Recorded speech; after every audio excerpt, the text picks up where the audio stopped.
मेरो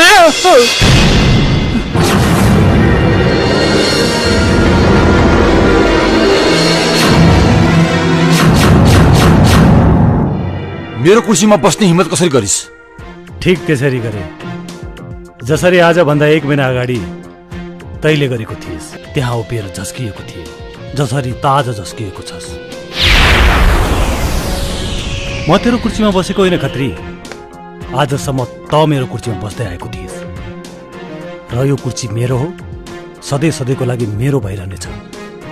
एउटा कुरा याद राख, आजदेखि यो कम्पनी मात्र होइन, कम्पनी भित्र पर्ने सारा सम्पत्ति यतिकी तिमीहरूको घर जग्गा समेत राधा देवीको नाममा भइसकेको छ र यो सारा सम्पत्ति तिम्रो आफैले नै राधा देवीको नाममा हस्तान्तरण गरिसकेका छौ। This is impossible. This is possible. Yes Khatri, नपत्याए यो फाइल हेर।